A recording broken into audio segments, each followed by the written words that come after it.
I didn't open the basement safe looking for money, I was looking for a reason to forgive him. The lie was palpable, a sticky film of deception that had settled over our 10 years of marriage, dulling the polished shine of our life. Julian, my husband, the man whose kindness was a currency and whose smile was an architectural marvel, had been slipping away for months. He was still physically present, still kissing me goodbye, but his gaze was always just past my shoulder, fixed on some internal horizon I couldn't see.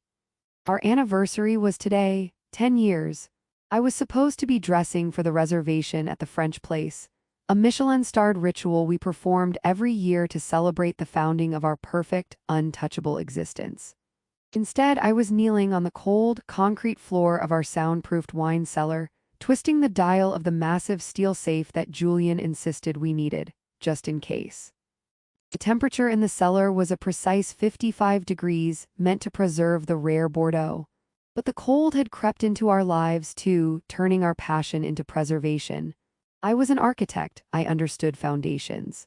And ours, I was starting to suspect, was built on silt. Julian had been pulling away since last winter. Not physically, but in the way his hand no longer searched for mine under the duvet, and in the sudden, sharp silences that punctuated our conversations. His work, something vague and lucrative in international finance, had always been demanding, but this was different. This was a man haunted. His eyes, once clear and brimming with gentle affection, now held the opaque, panicked reflection of someone staring at a locked door. My initial fear had been a clichéd affair, a cheap, predictable narrative that would at least have a clear antagonist. I would be the betrayed ***, and he would be the villain. But his guilt was too deep, too foundational for a simple mistress. His was the guilt of a man protecting a cathedral built on a grave. I input the code, our wedding date, a final, cynical flourish of sentimentality. The heavy tumblers clicked, each sound a tiny, irreversible fracture in my memory of us. The safe smelled of old paper and metal, a distinct contrast to the sterile scent of the rest of our minimalist, glass-and-steel home. It creaked open, revealing not piles of cash or a second phone, but a neat, almost sparse arrangement. Beside our passports and my grandmother's diamond was a small, plain wooden box. It wasn't a jewelry box. It was the kind you'd buy at a cheap craft store, unvarnished and humble. A handwritten label in Julian's elegant script read, "Anniversary asterisk." A bolt of pure, icy confusion shot through me. The asterisk curiosity gap asterisk widened into a chasm. This wasn't a bank statement or a hotel key from an affair. It was intensely personal. It was deliberate. Why would a box labeled for our anniversary be hidden in a vault, alongside documents of our identity, and why was it so unsettlingly ordinary? Inside the box, nestled on a bed of faded burgundy velvet, was a single, tarnished brass key, a common locker key worn smooth by friction, and a photograph. The photo was old, creased down the middle. It showed Julian, younger, maybe 25, standing on a rainy city street corner. He was dressed in a cheap, wet trench coat, looking both vital and utterly miserable. He was holding hands with a woman whose smile was too wide, too desperate. Her hair was sodden and dark, plastered to her face. Her eyes, though, were what stopped me. Light, crystalline blue, gazing not at the camera, but up at Julian with a devotion that felt less like love and more like a crushing, impossible dependence. The kind of look that said, "You are the only thing holding me to this earth." The woman was not me. The woman was not anyone I knew. I closed the safe, the sound of the tumblers falling into place a final, definitive click in the silence of our perfect home. I was no longer interested in rage. The sharp, clean, high-arousal rush of asterisk betrayal was denied me. Instead, I felt cold. I felt the profound, dizzying asterisk identity trigger asterisk of realizing the foundation of my life was a lie, a carefully constructed stage set. Julian was an actor and I, his unwilling co-star. I pressed the photo into my palm, the edge of the cardboard cutting a small crescent into my skin. The tarnished brass key was now the only truth I had. I went upstairs and put on my dinner dress, a shimmering sheath of midnight blue silk that felt heavy and suffocating.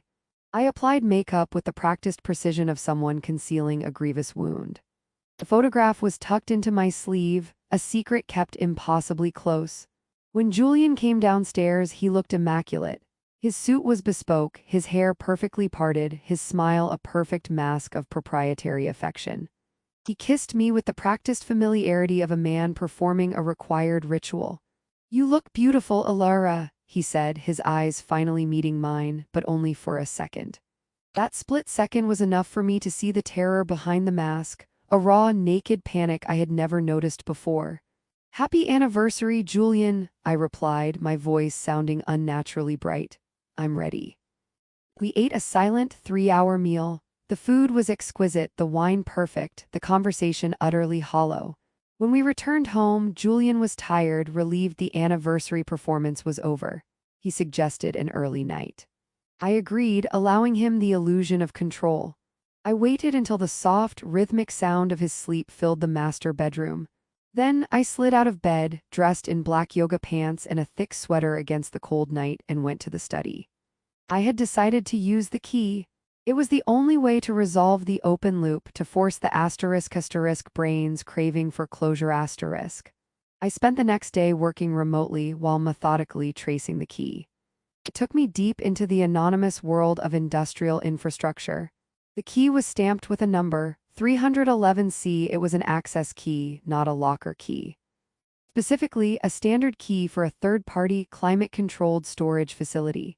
I used my architectural firm's old, forgotten access to city permits, cross-referenced a list of local warehouse complexes, and honed in on one in a neighborhood called the Canyons ***, a forgotten industrial zone on the outskirts of the city. I called my father ostensibly to wish him a belated anniversary to us, but really to test the waters of my past. "Elara, I told you I'm proud of you. That firm you built is fantastic," he said, his voice gruff, self-important. "It's good, Dad. I was just thinking about those first few years, that rough patch right after college before I met Julian." A beat of silence too long stretched across the line. "You had a bad year, Elara. You grew up. You put it behind you. That's all that matters. Julian's a good man. He gave you the stability you needed." "Stability," I echoed. The word tasted like ash. My father, a man who had never believed in stability, who had only ever believed in money and power. The way he shut down the conversation was more damning than anything Julian had done. My past wasn't just *forgotten, it was *redacted***. I drove out that afternoon. The Canyons was everything our pristine neighborhood was not: dilapidated, loud, smelling of stale rain, burnt oil, and exhaust. The facility was a sprawling, concrete beast of a building, fenced in and monitored by cameras. I walked in, my anxiety escalating. The lobby was manned by a bored-looking attendant. "I'm here to look at Unit 311, I said, keeping my voice level. I was told the key had been left with the management for a quick check-in. I slid the brass key across the counter. The attendant squinted at the key, then at his log. "Unit 311, Mr. Julian Holt, ID. "Clara Holt. I'm his wife. I need to get in to retrieve some files for his project." I showed him my license, the name matching perfectly. He was too tired to care. He simply logged the visit and pointed me toward the freight elevator.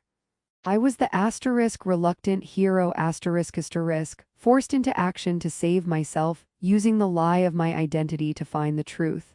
The elevator was slow, creaking its ascent. The silence on the third floor was absolute, broken only by the hum of the climate control. Unit 311 was at the end of the long, fluorescent-lit corridor. My hand shook as I inserted the brass key. It slid in with unnerving ease, metallic scrape echoing in the empty hallway. I expected a separate apartment, a love nest, maybe a mountain of financial documents, something that fit a rational narrative of deceit. I found neither. ACT2, the confrontation. The storage unit was a walk-in shrine to the absurd, meticulously curated and utterly devastating. The air inside was still and cool, smelling faintly of paper and dust. The only furniture was a single, uncomfortable wooden chair, centered on the concrete floor.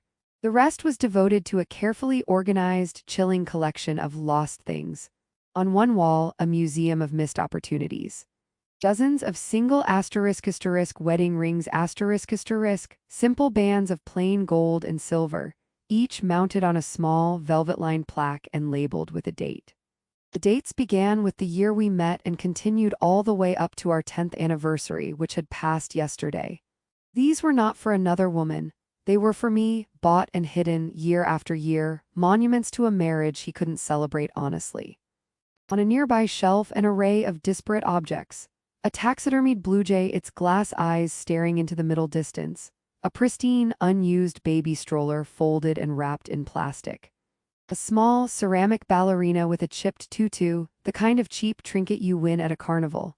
Each object was labeled with a handwritten tag, but the words were blurred with what looked like dried tear marks. The real heart of the unit dominated the back wall, a massive, floor-to-ceiling collage. It wasn't of Julian and the woman, it was entirely of me. It was a nightmare tapestry of my life, pieced together from fragmented memories and stolen moments.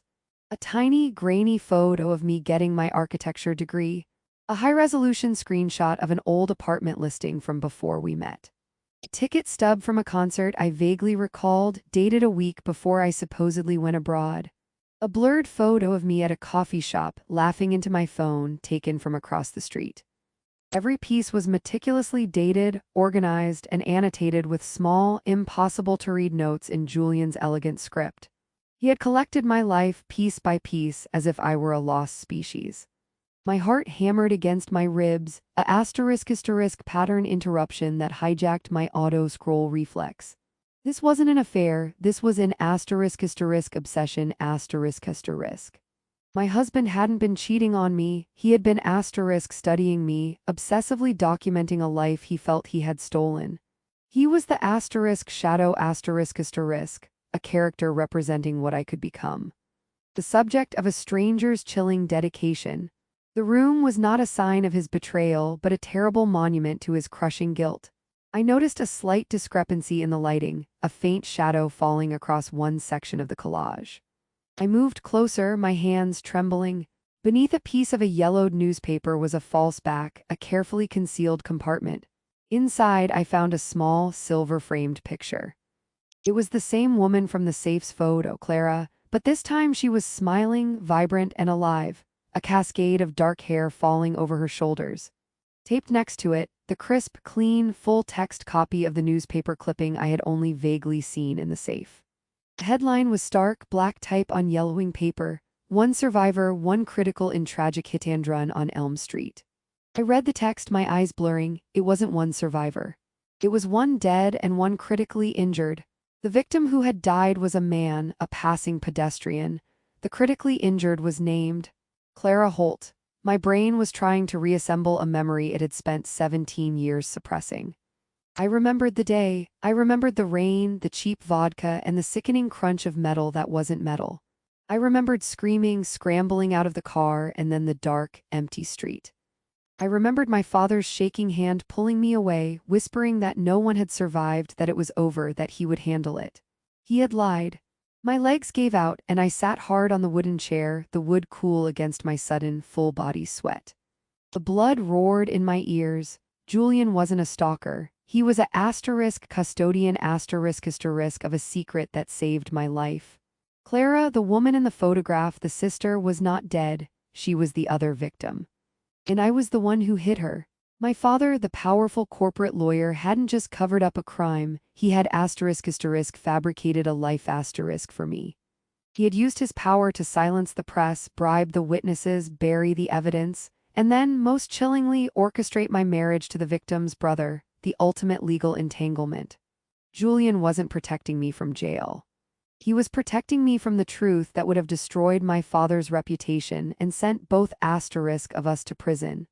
The entire foundation of my architecture firm, my wealth, my security, was built on the pain of a family I had destroyed. Gold in my life had come at the quiet, vegetative cost of Clara Holt.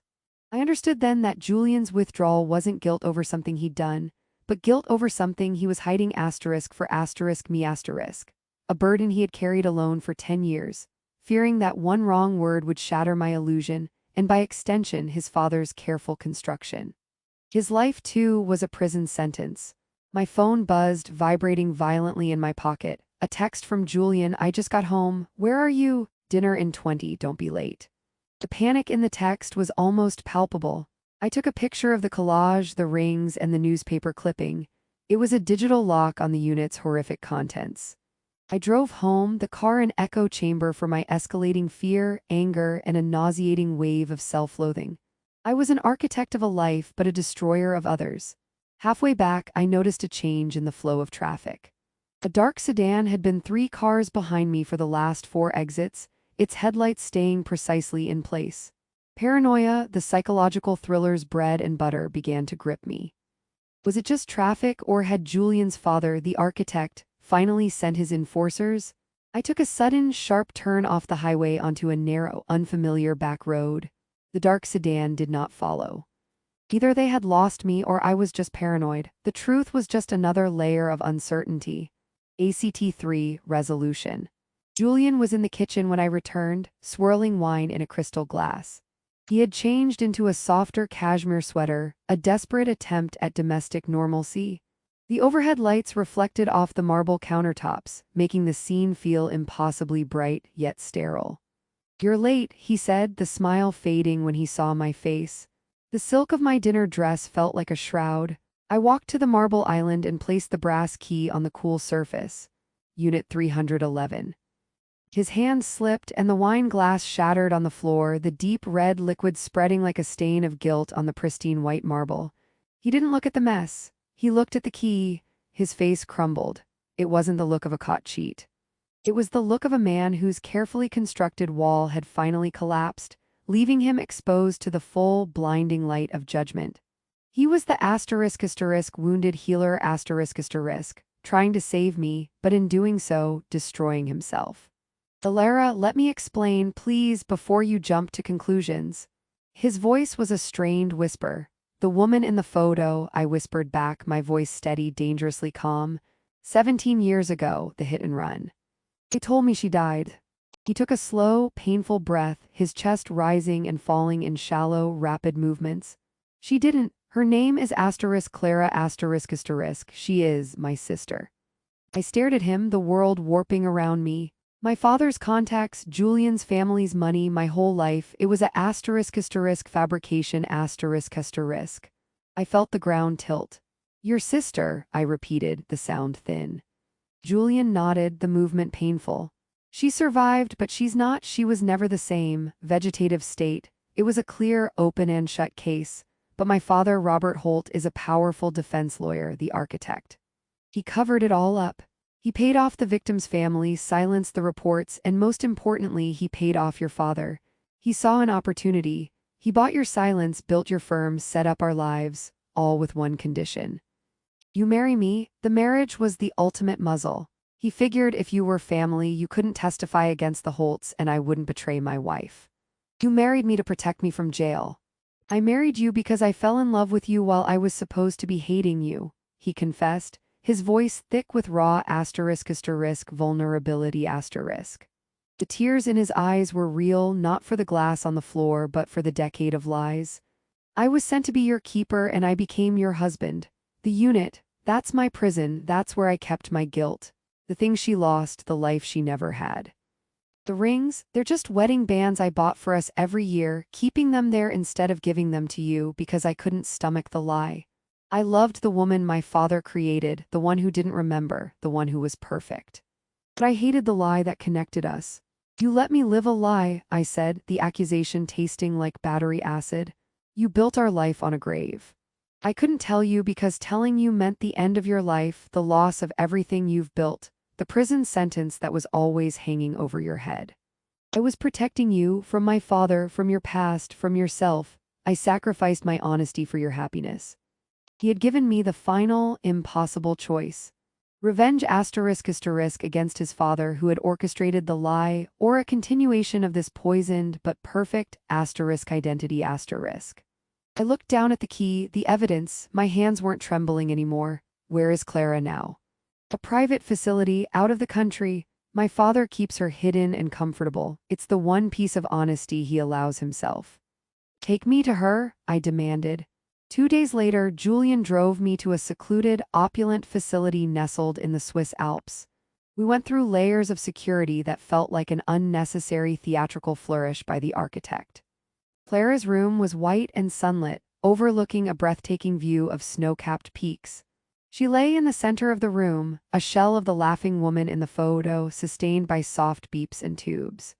Her crystalline blue eyes were open but empty, fixed on the ceiling. Julian introduced me simply as Elara and then stood back, his jaw tight. I sat beside her, taking her cool, slack hand. It was the moment of profound, quiet *** loss and grief, not for what I had lost, but for what I had taken. I looked at her face, tracing the perfect, unmarred features, realizing that my life, my success, was a physical transfer of fortune. Her future for my firm, her voice for my silence. "I'm sorry, Clara," I whispered, the words catching in my throat. "I don't remember, but I am so sorry." The simple, authentic vulnerability of the moment felt heavier than all the guilt Julian had carried. I had to choose: continue to be the underdog fighting for my perfect life, or become the reformed villain seeking justice. When we returned, a meeting was waiting for us. Robert Holt, the architect, Julian's father. He sat in our minimalist living room, a man whose presence was a gravity field. "Elara," he greeted, his voice a low, commanding rumble. "You've seen the facility. Julian shouldn't have done that, but he did. You've had your moment of manufactured catharsis. Now let's talk price."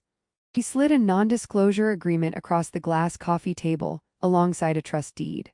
"This is a $50 million annuity. It settles any debt, any moral discomfort. You sign this, you get the money, and you and Julian disappear for a few months. When you come back, the matter is closed. We all move on. You keep your firm, you keep your husband, you keep your perfect life, and Clara remains cared for silently." I looked at the document. It was the ultimate test. It offered everything I had ever wanted: money, power, and a continuation of the stable identity I had fought for. But it was still a lie. I picked up the pen. Julian watched me, his face a silent plea for me to choose him, to choose the path of least resistance. "They say forgiveness is divine," I said, looking not at the architect but at Julian. "But they also say revenge is human. I'm an architect, Robert. I tear down failed structures, and this entire family is one." I put the pen down. "I will not sign it, and I will not take your money." The architect smiled, a chilling, practiced gesture of contempt. "You will go to jail, Elara. You will lose your license, your reputation, everything you built. You will destroy my son's life too. He will be named as an accessory after the fact. Is your conscience worth Julian's freedom?" Julian stepped forward, putting his hand on my shoulder. "It is, father. Because if she stays, she'll never forgive me, and if she goes to jail, I'll be waiting for her. We are done being your collateral." I looked at my brilliant, broken husband. He had sacrificed his integrity for my peace, a profound, twisted act of love.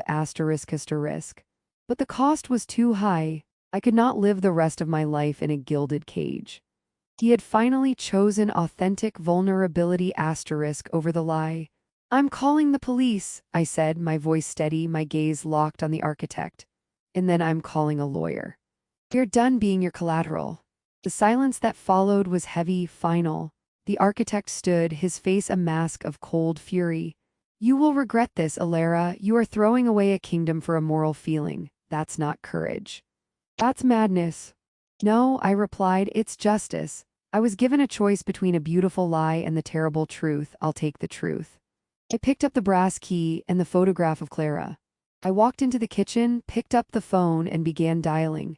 My hands were no longer trembling. The act was a climactic rush of pure, terrible liberation. I had a story to tell, one that would destroy everything I knew, but that would finally be true. For the first time in 17 years, I was the one writing the ending, and it would start with a simple confession.